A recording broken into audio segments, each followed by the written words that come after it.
The army would march with the dawn. All had been decided. The supply carts had been loaded and tallied by the quartermasters. The legate of each legion had addressed his cohort commanders, and each centurion had his orders. The Decurions had seen to the last issue of sour ration wine, and checked the harnesses and weapons of each of the men. And the cavalry lines, shivering troopers, stood beside their horses and gave their nervous whinnying beasts as much comfort as they could. But it was not only the sunrise they awaited. No Roman army would set forth without more guidance than the mere light of day could give it. First, it must know the will of the gods. A sign must be found, and its meaning read by one steeped in mysterious lore. Now, before the assembled troops, the ritual ran its course. Torches flared and smoked, lending a sullen gleam to the gilded eagles of the legions and the helms and breastplates of their expectant generals. His features concealed by the robes that marked his office, the harpspec began his work. From the darkness beyond the torchlit circle, his servants brought him a sheep. The animal bleated in fear, but the harpspec stroked it with skillful fingers, and at last the creature stood quietly. It was all well. The sacrifice that came unwilling could grant no revelation. The harpspecs reached inside his robes. The waiting soldiers caught the flash of the knife as it swept across the animal's throat. The sheep crumbled with a sigh, and the harpspec kneeled beside it. Again the knife slashed, and the animal's entire body heaved and bubbled. Now the torchbearers crowded close around the diviner, centering him in the pool of yellow light. Without a word, he plunged his arms elbow-deep in the slit belly. For a moment, his fingers probed. Then he pulled once, sharply. The convoluted mass of the sheep's entrails slithered out into the ground, rank and steaming in the night air. The harpspec beckoned to a servant, and the torch was lowered. Expertly, he examined the folds and loops and the random bunching of the intestinal veins. His fingers sought out the warm, flopping liver, teasing meaning from the pattern in its lobes. Then he stood, wiped his hands on his blood-stained robe, and nodded to the commanding general. In turn, the general made a sign to the clerk of the treasury. The diviner would be rewarded. All was as it should be. In the east, yellow began to streak the sky. Trumpets blared. Unit by unit, the great armed array wheeled off to meet its destiny. Haruspicy and hepatoscopy, the arts of predicting the future from the entrails and the liver of a slaughtered animal, were ancient before Rome was born. The Romans learned their skills from the Etruscans, whose vanished civilization once held sway between the river Tiber and the Alps that shielded their glittering cities from barbarian Europe. Perhaps the Etruscan knowledge was a gift, their own dark, forgotten gods. Perhaps it had come to them from Mesopotamia, where the first civilizations arose. In many-towered Babylon, mighty wizards used livers shaped from clay to teach the secrets of divination to their acolytes. The word divination bespeaks the ultimate origins of the soothsayer's knowledge, the gods themselves, divinities who ruled all things. And for those who possessed talent, skill, and learning, the knowledge could be found in all things, too. There was a unity in nature, the ancients reckoned. Nothing happened by chance. There were no causes and no effects. Instead, everything, past, present, and future, was bound into a seamless whole. By studying a tiny part of it, a great complexity might be revealed. Haruspicy was only one of a myriad routes to revelation. Signs and portents could be found everywhere by those who cared to look, from the shifting coils of smoke above a fire, or from the patterns formed by molten wax and water, by the progress of stars through the firmament, or by the flight of birds. The gods were generous in their clues. To read the meaning, though, was seldom easy. The methods for doing so were numerous, and to the uninitiate, often bizarre. Their very names formed a litany of hidden meaning. Practitioners of hydromancy cast pebbles into a pool and learned the future from the circles they made in the water. Electromancy required its adepts to study the movements of a white cockerel as it pecked grain from a magic circle inscribed on the earth.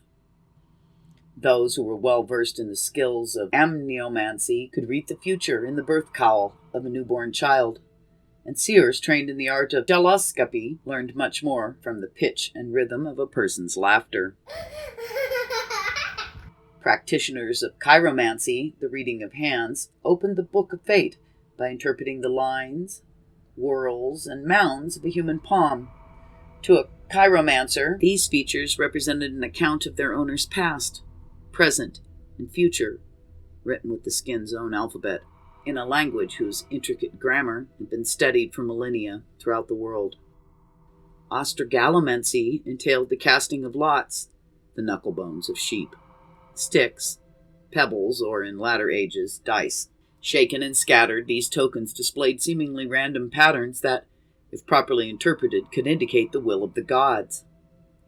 But the gods could also make their wishes known by using human beings as their message bearers. Throughout the ancient world, pilgrims sought out the sacred precincts that sheltered divinely appointed oracles.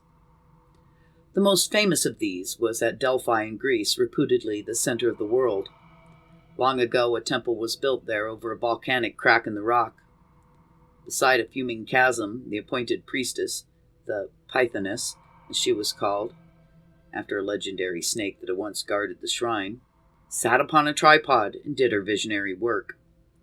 The sacredness of the place, as well as the laurel leaves she chewed and the subterranean vapors she inhaled, ensured that she was in a highly receptive trance.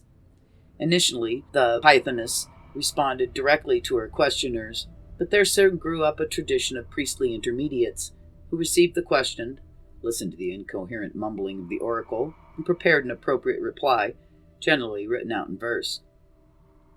In latter times, priests often came out with interpretations that suited their own purposes, sometimes with unhappy consequences for the inquirer.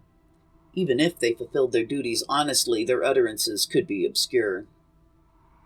Before the war with the Persians, for example, the Greek leaders went to Delphi to learn their prospects of success, and received the couplet, "Seed time and harvest, weeping sires shall tell how thousands fought at Chalme and fell." That was less than helpful, although, in the event, it was the Greeks who had won the sea fight at Chalme. Another ruler on the eve of conflict was told, "You shall go, you shall return, never you shall perish in the war," and was left to punctuate the perplexing message for himself. Despite the frustration, the oracles, especially that of Delphi, were deeply respected, serving their neutral points around which the creative tumult of Greek politics could resolve. When powerful citizens went to Delphi reaching out to the divinities through the quirky and unreliable conduct opened by the Pythoness' holy trance, they left their pride behind. Even if the advice they received served them little, they learned humility from the experience. Many seers held that the intention of the gods could reach men and women more directly, though. With nightfall came sleep. With sleep came dreams. The science of araniomancy, the interpretation of dreams, was old, even when the pharaohs ruled in Egypt. Hieroglyphs on crumbling papyrus inscribed by the dream diviners of Egypt's Middle Kingdom established some ground rules for students of the craft. If a man sees himself in a dream looking at a snake, good, it signifies abundance of provision. But if a man sees in a dream his bed on fire, bad, it signifies the rape of his wife. Many dreamers and diviners alike were convinced that helpful or informative dreams could be provoked by design if the sleeper passed the night in an appropriate place. Greeks who visited the oracle at Delphi often hoped for a message of their own during the stay, delivered in the form of a dream. The cult of Asclepius, Greece's god of healing, was founded on directed dreams, a process known as incubation. The hopeful sick made their way to the god's great shrine at Epidaurus. With luck, as they slept in the temple dormitory, they would see the god come to them with a cure. The Greeks differentiated between fanciful dreams, deceptions perpetrated upon the diviner by divine caprice, and dreams that were the windows into truth. 2 gates, it is said, led from the world of shadows into the mind of the dreamer. A gate of ivory, which released only chimeras, and a gate of horn, through which emerged accurate likenesses of things to come.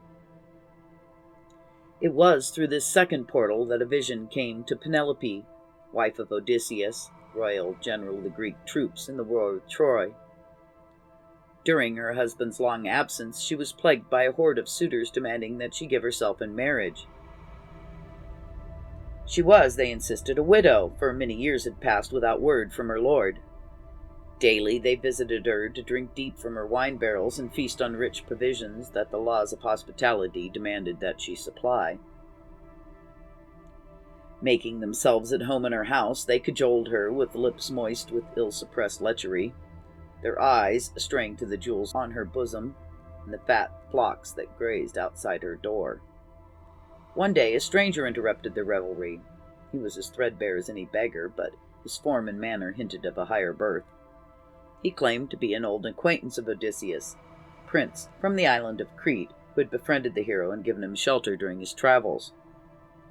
Now, he was himself a wanderer, and although he had no idea of Odysseus' current whereabouts, he promised Penelope that her husband was alive and well.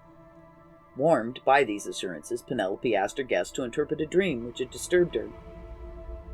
She kept a flock of 20 geese, as much for pleasure of their company as for the pot. But in her dream all 20 were attacked and killed by a giant eagle. Leaving its prey broken-necked upon the ground, it flew up to a perch on a roof beam and addressed Penelope in human speech. The geese, said the bird, were her would-be lovers, and the eagle itself, Odysseus incognito, returned to claim his rightful place. There was, responded the stranger, no ambiguity to the dream. What the eagle promised would come to pass.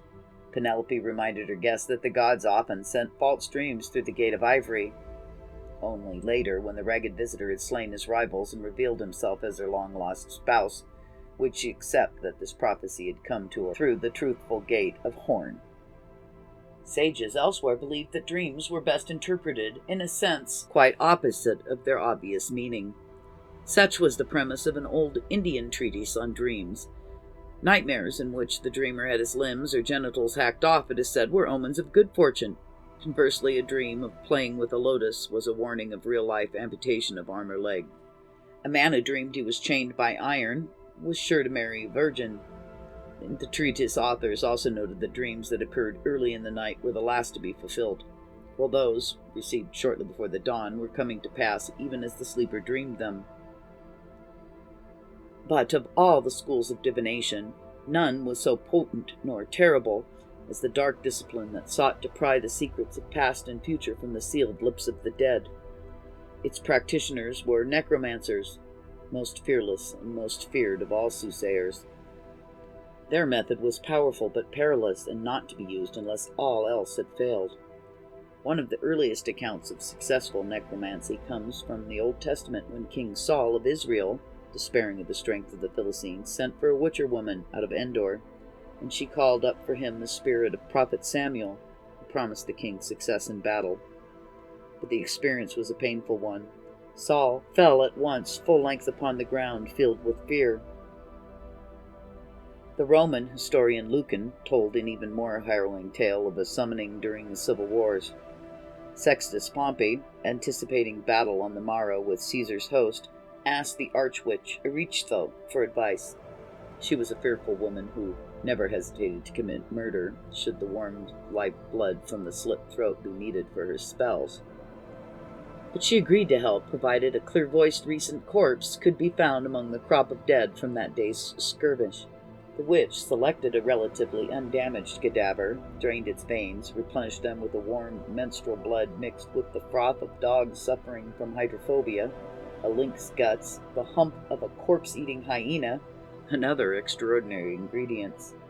When Sextus and his retinue flinched in terror, she sneered, "Cowards, it is the dead that have reason to fear me!" The wretched victim was duly made to speak, but for his pains Sextus got little joy from the prophecy. "Tell your family not to shrink from death," said the dead man grimly. And the next day, Sextus' army was destroyed at Pharsalis.